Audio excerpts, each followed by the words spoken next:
ಆದ್ರ ನಮ್ಮ ಭಾಗದೊಳಗ ಜಟ್ಟಪ್ಪಣ್ಣ ರೌಳಿನೇ ಅಂತ ಹೆಸರುವಾಸಿ.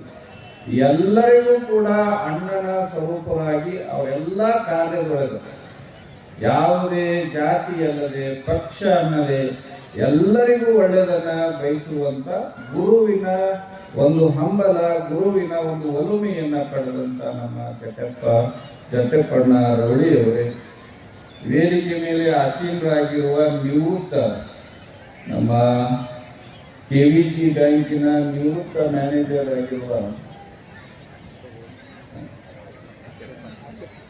RK ಪಾಟೀಲ್ ರವರೇ, ಈ ಕಾರ್ಯಕ್ರಮದೊಳಗ ಸ್ವಾಗತಿಸಿರುವಂತ ನಮ್ಮ ಶಬ್ದಗಳ ಮಾಂತ್ರಿಕರಾಗಿರುವ AP ಕಾಗವಾಡಕರ್ ಅವರೇ, ಕಾರ್ಯಕ್ರಮವನ್ನ ಸುಂದರವಾಗಿ ನಿರೂಪಿಸುತ್ತಿರುವ ಅವನಿಗೆ ನಾವೇ ಹಣ್ಣು ಕೊಟ್ಟಿವಿ, ಅದಕ್ಕೆ ಅವನಿಗೆ ಹಳೆಯನೇ ಅಂತೀವಿ, ಅವನ ಹೆಸರೇ ಗೊತ್ತಿಲ್ಲ ನಮ್ಮ ರವಿ ಆಳೂರ್ ಅವರೇ, ಮಠದ ಯಾವುದೇ ಕಾರ್ಯಕ್ರಮದಲ್ಲಿ ತಮ್ಮ ಧ್ವನಿಯ ಮೂಲಕ ಕಾರ್ಯಕ್ರಮವನ್ನ ಶೃಂಗಾರ ಮಾಡುವಂತ ಸಂಗೀತ ಬೆಳಗವೇ ಸೇರಿರುವ ಕೊಳಸಾರ ಗ್ರಾಮದ ಸಮಸ್ತ ಭಕ್ತ ಬಾಂಧವರೇ,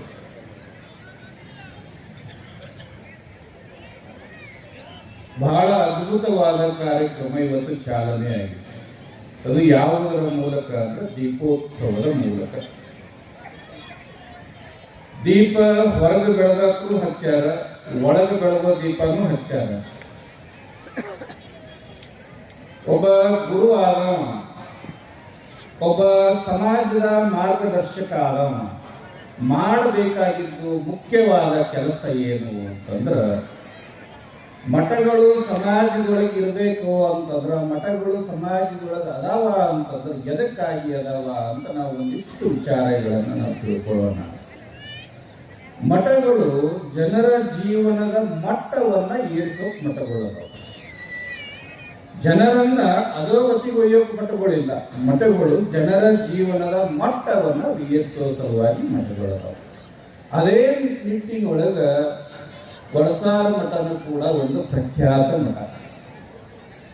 ಬಹಳ ಅದ್ಭುತವಾದ ಕಾರ್ಯವನ್ನ, ಬಹಳ ಅದ್ಭುತವಾದ ಸೇವೆಯನ್ನ ಸಮಾಜದೊಳಗೆ ಮಾಡುವಂತ ಮಠ. ನೀವೆಲ್ಲ ನೋಡ್ತಿರಬಹುದು, ಪ್ರತಿ ವರ್ಷನೂ ಕೂಡ ಪೂಜ್ಯರು ಅತ್ಯಂತ ಮಾರ್ಮಿಕವಾದ ಕಾರ್ಯಕ್ರಮಗಳನ್ನು ರೂಪು ಮಾಡ್ತಾರೆ. ಮತ್ತೆ ಯಾವುದೇ ಕಾರ್ಯಕ್ರಮಕ್ಕೂ ಕೂಡ ಒಂದು ಕಿಂಚಿತ್ತು ಹಣದ ಬಗ್ಗೆ ವಿಚಾರ ಮಾಡೋದಿಲ್ಲ. ಅದು ಅವ್ರಿಗೆ ನಾನು ಅಂತಿರ್ತೀನಿ, ಗೊಳಸಾರ ಅಪ್ಪವ್ರಿಗೆ ವರ್ಷ ನಿಧಿ ಸಿಗ್ತದೆ ಅಂತ ಅಂತಿರ್ತೀನಿ. ಯಾಕಂದ್ರೆ ಒಂದು ವರ್ಷಕ್ಕೆ 4-5 ಕಾರ್ಯಕ್ರಮಗಳು ಮಾಡಬೇಕು ಅಂದ್ರೆ ಸಾಮಾನ್ಯ ಅಲ್ಲ. ಅವ್ರು ಅಂತಿರ್ತಾರ, ಅಪ್ಪವ್ರ ನಂದು ಏನದ್ರಿ ಎಲ್ಲ ಅವ್ರದೇ ಅದ, ಅವರೇ ಮಾಡ್ತಾರೆ, ಅವರೇ ತೊಗೊಂಡು ಹೋಗ್ತಾರೆ. ನಾನೇನದ ನಡ್ಬರ್ಕ್ ಅವ್ರಿಗೆ ಊಟ ಮಾಡಿದಿಲ್ಲ ಕೇಳಕಟ್ಟೆ ನನಗೆ ಪ್ರಭು ಕುಂದ್ರಶಾನಿಲ್ಲಿ ಅಂತ ಅಂತಿರ್ತಾರೆ. ಬಹಳ ಸರಳರು ಅವರು. ಅವ್ರ ಬಳಿ ಯಾವುದೇ ಲೆಕ್ಕಾಚಾರ, ಯಾವುದೇ ಒಂದು ಇದ್ರ ಬಗ್ಗೆ ವಿಚಾರ ಮಾಡುವಂಥವ್ರು. ಗುರುವಾದವಂಥವ್ರು ಒಂದು ಮುಖ್ಯವಾದ ಲಕ್ಷಣ ಅದು. ಯಾಕಂದ್ರೆ ಗುರು ಆದವ ಸಮಾಜದೊಳಗ ಇರುವಂತ ವ್ಯಕ್ತಿಗಳಿಗೆ ಸದ್ಬೋಧನೆಯನ್ನ ಮಾಡಬೇಕಾಗ್ತದೆ. ಸದ್ಬೋಧನೆ ಅಂದ್ರೆ ಅಪ್ಪರ ಏನ್ರಿ ಈ ವಿಚಾರ ಸದ್ಬೋಧನೆ? ನಿಮ್ಗೊಂದು ಸಣ್ಣ ಉದಾಹರಣೆ ಮೂಲಕ ಹೇಳ್ತೀನಿ. ಸಾನಂದ ಋಷಿಗಳು ಅಂತಿದ್ರು. ಸಾನಂದ ಋಷಿಗಳು ತಮ್ಮ ಇಡೀ ಜೀವನ ತಪಸ್ಸಿನ ಮೂಲಕ ಕಳೆದವರು. ಇಡೀ ಜೀವನ ಇದು ಮೃತ್ಯು ಲೋಕ. ನಿಮಗೆಲ್ಲ ಗೊತ್ತಿರೋ ಹಾಗೆ ಇದು ಮೃತ್ಯು ಲೋಕ. ಇದೇನಲ್ಲ ನಾವೆಲ್ಲ ಬಂದಿವಲ್ಲ, ಇದು ಮೃತ್ಯು ಲೋಕ. ಇಲ್ಲಿ ಯಾರು ಶಾಶ್ವತವಾಗಿ ಯಾರು ಇರೋಕ್ ಸಾಧ್ಯ ಇಲ್ಲ. ನೀವು ಉದಾಹರಣೆಗೆ ನೀವು ಏನು ಅಲ್ಲ. ರಾಮ ಬಂದ. ಯಾರು ರಾಮ? ವಿಷ್ಣುವಿನ ಅವತಾರಿ ರಾಮ. ಶ್ರೀಕೃಷ್ಣ ಪರಮಾತ್ಮ ಬಂದ, ಸಾಕ್ಷಾತ್ ಪರಮಾತ್ಮ. ಬಾಯಿ ಒಳಗೆ ಬ್ರಹ್ಮಾಂಡವನ್ನ ತೋರಿಸಿದಂತವ ಭೂಮಿ ಮೇಲೆ, ಪೃಥ್ವಿ ಮೇಲೆ ಬಂದವ್ರು ಹೇಳ್ತಾ ಇದ್ದೀನಿ. ನಿಮ್ಗೆ ಸಾಮಾನ್ಯರದಲ್ಲ, ದೊಡ್ಡವರು ಘಟಾನುಘಟಿಗಳು ಹೇಳ್ತಾ ಇದ್ದೀನಿ. ಇವರೆಲ್ಲ ಬಂದರೂ ಕೂಡ ಮೃತ್ಯುವಿನ ಇದಕ್ಕೆ ಯಾರೂ ತಾಳಿಲ್ಲ. ಇದು ಮೃತ್ಯು ಲೋಕದ ನಿಯಮ ಏನು ಅಂದ್ರೆ, ಇಲ್ಲಿ ಬಂದವರು ಎಲ್ಲರೂ ಮೃತ್ಯುವನ್ನ ಹೊಂದಲೇಬೇಕು ಒಂದಿಲ್ಲ ಒಂದಿನ. ಒಬ್ಬ ಇತ್ತೀಚಿನ ದಿನಮಾನದೊಳಗೊಬ್ಬ ಸಾಹಸಿಗ ಹುಟ್ಟಿದ್ದಾನೆ ಸಮಾಜದೊಳಗ.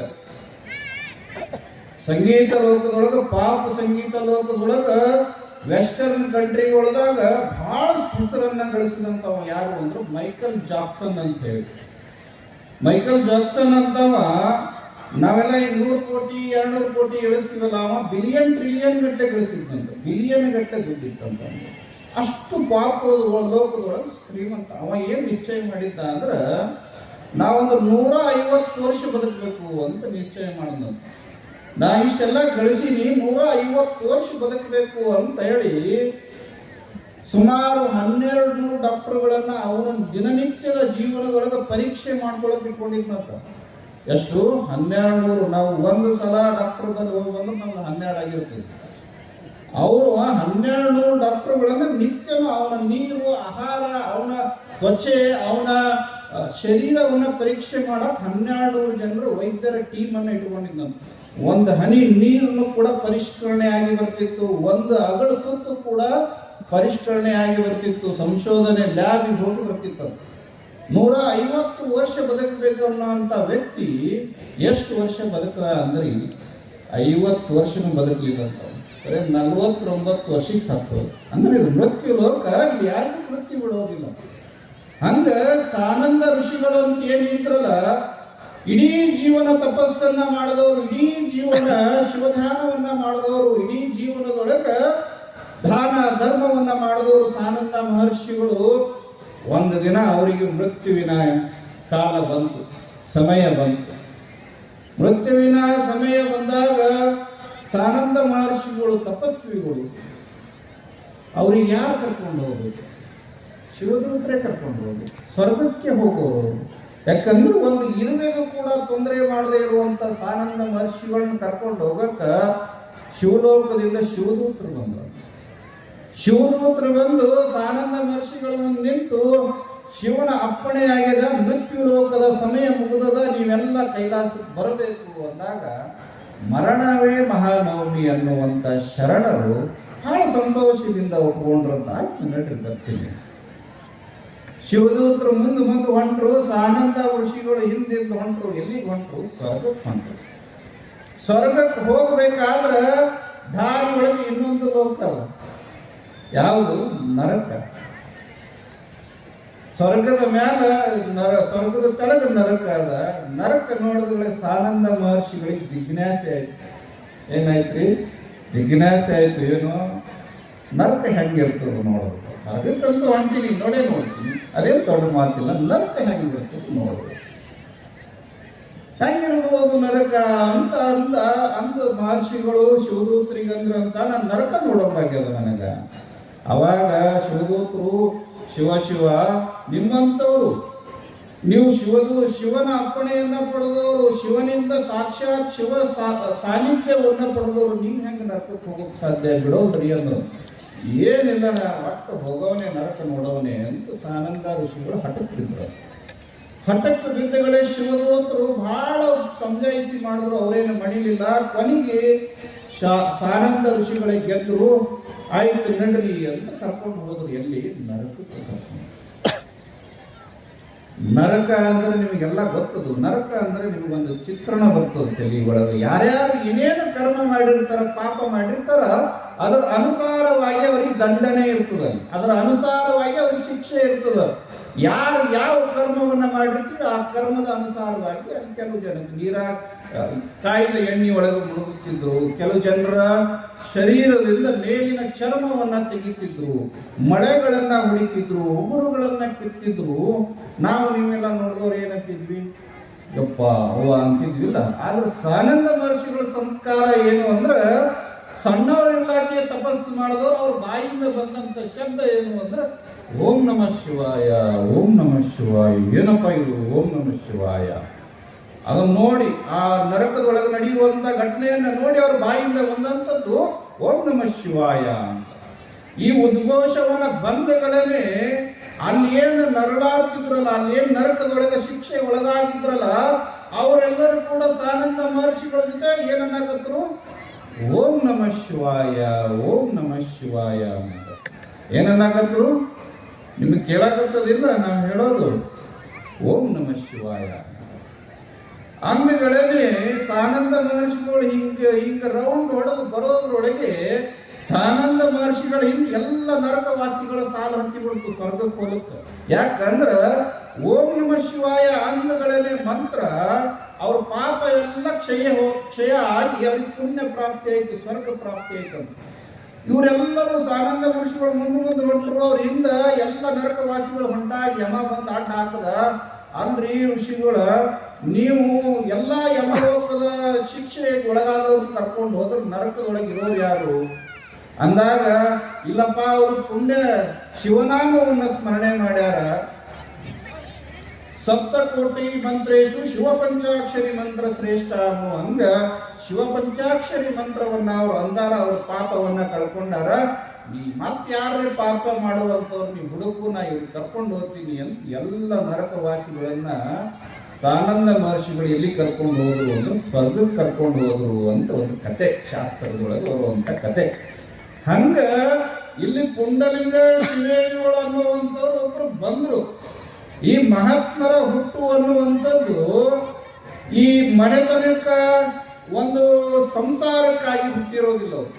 ಮಹಾತ್ಮರನ್ನುವಂಥವ್ರು ನೋಡ್ರಿ, ನೀವು ಪರೀಕ್ಷೆ ಮಾಡಿ ನೋಡ್ರಿ, ಮಹಾತ್ಮರನ್ನಂಥವ್ರು ಒಂದು ಪರಿವಾರಕ್ಕೆ ಒಂದು ಸಂಸಾರಕ್ಕಾಗಿ ಹುಟ್ಟಿರೋದಿಲ್ಲ.